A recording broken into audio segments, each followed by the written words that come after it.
Class 12 physics 5 marks पक्के इन 10 minute की video है ये। और इसमें मैं बताने वाला हूँ निरक्षीय स्थिति में वैद्युत क्षेत्र की तीव्रता, जिसमें स्टूडेंट को बहुत ज़्यादा दिक्कत रहती है। 10 मिनट में केवल खत्म करूँगा, तो करते हैं जल्दी से शुरू वीडियो।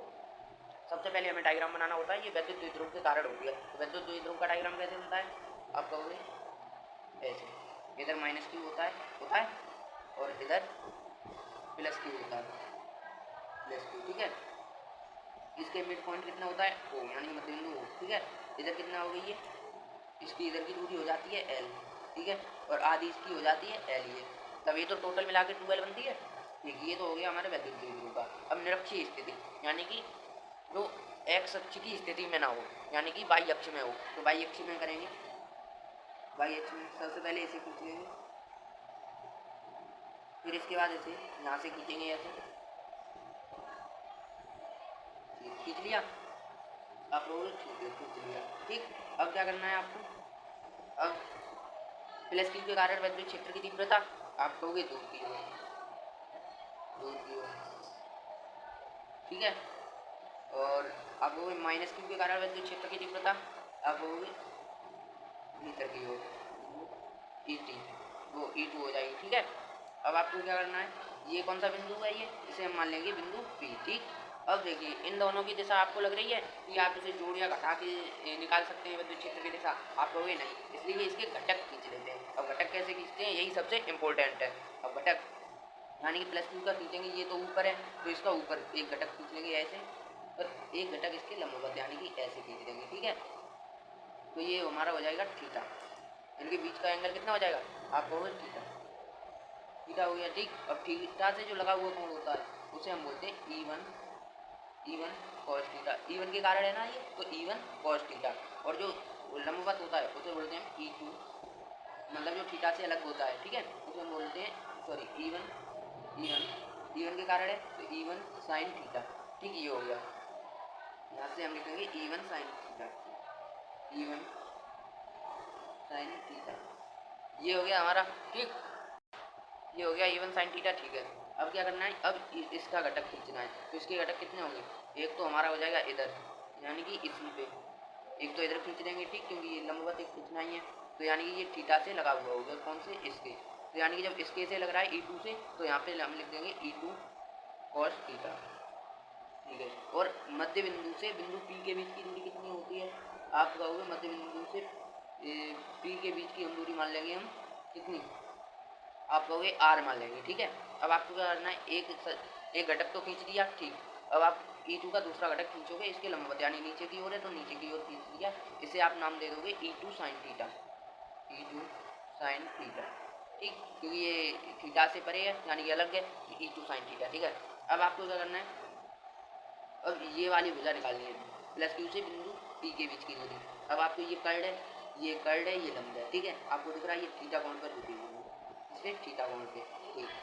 अब क्या होगा, ये कर्ड हो गया, ये लंब है, ये आधार, ठीक, अंडर रूट, तो आप क्या कहोगे, कर्ड का स्क्वायर इक्वल टू कितना होता है, आर स्क्वायर यानी लंब स्क्वायर प्लस एल स्क्वायर यानी कि आधार का स्क्वायर, तो लंब स्क्वायर प्लस आधार का स्क्वायर, कर्ड का मान निकालोगे तो under root R square plus L square, ये आ गई हमारी भुजा प्लस क्यू से बिंदु P के बीच की दूरी, ठीक। अब आपको इसके बीच की दूरी यानी ये दोनों दूरी सेम है, तो यही हमारी इसके लिए आ जाएगी under root R square plus L square, तो आप निकाल भी सकते हो, ये कर्ड हो गया, ये आधार, ये लंब, ये आधार, ठीक है। आप कर्ड का वर्क करोगे तो आधार स्क्वायर प्लस लंब स्क्वायर, कर्ड निकालोगे तो under root R square plus L square निकल के आ जाएगा, ठीक। अब हमारा डायग्राम हो गया फाइनल। चलते हैं, अगर सही नहीं समझ में आया हो तो एक बार दोबारा देख लेंगे, ठीक। चलते हैं, अब आपको क्या करना है, प्लस क्यू के कारण बिंदु P पर विद्युत क्षेत्र की तीव्रता, आप यहाँ पे लिखेंगे प्लस क्यू के कारण, प्लस क्यू के कारण, आप यहाँ पे लिखोगे प्लस क्यू के कारण, प्लस क्यू के कारण बिंदु P पर, बिंदु P पर विद्युत क्षेत्र की तीव्रता,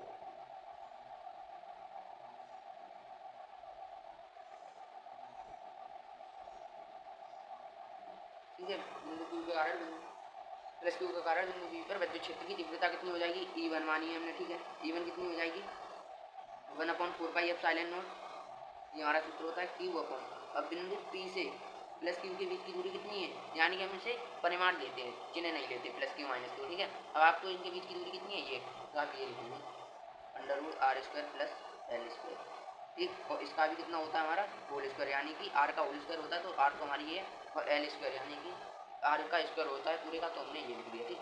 और यहाँ पे लिखेंगे E1 equal to 1/4 epsilon naught Q upon square से अंडर रूट खत्म R square plus L square, ठीक। इसे हम मान लेंगे समीकरण नंबर 1, ठीक। अब क्या करना है, माइनस क्यू के कारण बिंदु पी पर विद्युत क्षेत्र की तीव्रता, क्यू के कारण बिंदु पी पर विद्युत क्षेत्र की तीव्रता, मैंने लास्ट में इसका जो शॉर्ट तरीका भी बताया है, केवल पॉइंट टू पॉइंट याद रखने का तरीका है। माइनस क्यू के कारण पी पर विद्युत क्षेत्र की तीव्रता, ठीक है। तो आप इसे लास्ट तक जरूर देखना, तीव्रता ये निकालनी है आपको। तो ये हमारी E2 मानी थी हमने, ठीक, ये E2 मानी थी हमने, ठीक। अब चलते हैं E2 कितनी हो जाएगी हमारी, तो आप कहोगे E2 equal to 1/4 epsilon naught Q, इसका भी परिमाण लेंगे, ठीक है, अंडर रूट में R square plus L square, ठीक, इसका भी होल स्क्वायर। आप करोगे यहाँ से E2 equal to 1/4 epsilon naught Q upon में स्क्वायर से अंडर रूट खत्म, यानी कि R square plus L square हो जाएगा, ठीक। इसे समीकरण नंबर 2 में लेंगे।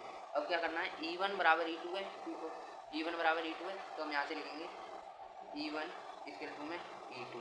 अब कहोगे आप बिंदु पी पर विद्युत क्षेत्र की तीव्रता कैसे निकलेगी, इसीलिए हमने वो घटक जो घटक थे वो हमने खींचे थे, ये देखिए ये हमने घटक खींचे इसी के कारण, ठीक। तो हम यहाँ पे लिखेंगे बिंदु पी पर विद्युत क्षेत्र की तीव्रता, बिंदु पी पर परिणामी विद्युत क्षेत्र की तीव्रता,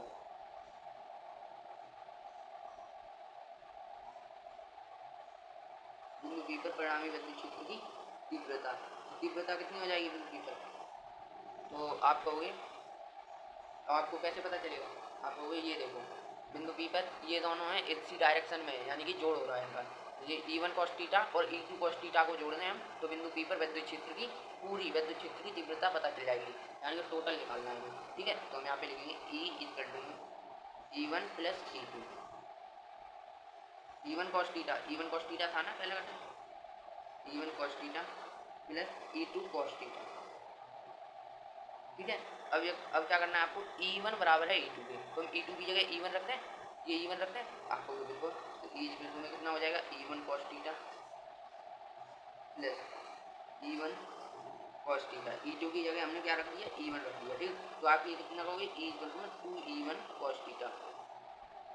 अब E1 का मान कितना है, आप कहोगे E1 का मान कितना है 1/4 epsilon naught Q upon R square plus L square लिख देंगे, तो हम यहाँ पे लिखेंगे E equal to 1/4 epsilon naught Q upon R square plus L square, ठीक। कॉस थीटा का मान कैसे निकालेंगे, तो आपको कॉस थीटा इक्वल में कितना होता है आधार बट्टे कर्ड, ठीक।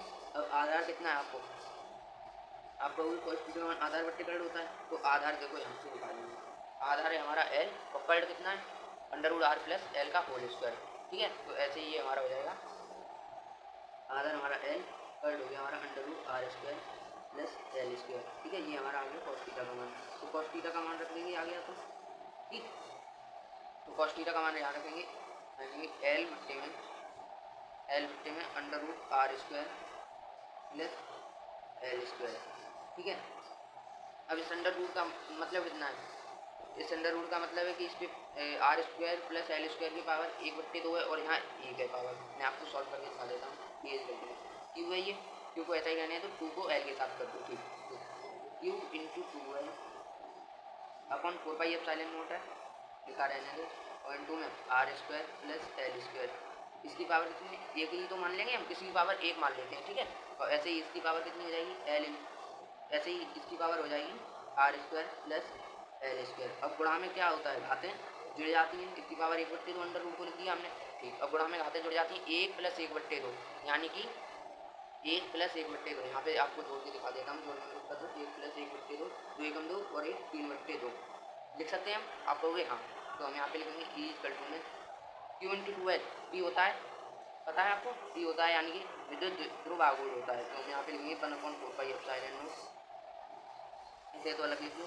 इसे 2 × 12 हम 3 लिख लेंगे 3, और इस R square plus L square की पावर कितना लिख लेंगे हम 3/2, क्योंकि हमने इन दोनों को जोड़ा तो 3/2 आया। आप हो गए ठीक है। अब क्या करना है आपको, अब आपको कुछ नहीं करना, बस ई इक्वल टू में 1/4πε इंटू पी अपॉन में, अब क्या एल स्क्वायर। अब देखो एल स्क्वायर तो बहुत छोटा है, आर बहुत बड़ा है। देखो मैं अभी दिखा देता हूँ आपको। देखो एल कितना छोटा है, केवल इतना इतना है, आर कितना है इतना है, तो आर बहुत बड़ा है एल से। ठीक है, तो जब आर बहुत बड़ा है एल से, आर बहुत बड़ा है एल से, तो आर स्क्वायर तो और ज़्यादा बड़ा हो जाएगा एल स्क्वायर से। आप कहोगे हाँ, तो एल स्क्वायर को हम नगण्य मान लेंगे, एल स्क्वायर को नगण्य मान लेंगे। ठीक है, तो हम यहाँ पे लिखेंगे, यहाँ पे लिखेंगे हम कितना हो जाएगा हमारा आर स्क्वायर की पावर 3/2। इसको तो हमने 0 मान लिया, नगण्य का मतलब है 0 मान लिया, तो ये तो हमारा 0 हो गया, और इसकी पावर कितना हो जाए 3/2। ठीक, अब आपको क्या लिखना है, ई इक्वल टू में 1/4πε पी अपॉन में स्क्वायर से ये 2 खत्म हो गया। ठीक, अब बचा कितना, आर की पावर 3 बची, तो ई इक्वल टू में पी अपॉन आर क्यूब। ये हमारी विद्युत द्विध्रुव के कारण निरक्षीय स्थिति में विद्युत क्षेत्र की तीव्रता का फॉर्मूला आ गया है ये हमारा। ठीक है, ये निरक्षीय स्थिति में क्षेत्र की तीव्रता का फॉर्मूला आ गया है, इसे आपको नोट कर लेना है। और जो मैंने सॉल्ट ट्रिक आपको बताने का कहा था लास्ट में, तो मैं वो सॉल्ट ट्रिक बता देता हूँ। तो सबसे पहले आप यहाँ लिखिए, मैं इस बॉक्स में यहाँ पे बना के दिखा दूँगा आपको। सबसे पहले मैंने +3 के कारण यहाँ की सबसे पहले शॉर्ट नोट्स डालो आप। ये शॉर्ट नोट्स आपके एग्जाम में बहुत ज़रूरी है और ये आपको बहुत हेल्प करेंगे। ठीक है, सबसे पहले डायग्राम बनाओ सही से, हालांकि मैंने थोड़ा रफली बनाया। ठीक, आप फेयर पे सही से बना लीजिए। ठीक है, और डायग्राम के बाद हमने E1 इक्वल टू में E1 बराबर किसके आया था E2 के, और वो कितना था 1/4πε cube R square plus L square आया था। फिर हमने बिंदु पी पर विद्युत क्षेत्र यानी परिणामी विद्युत क्षेत्र की तीव्रता निकाली थी।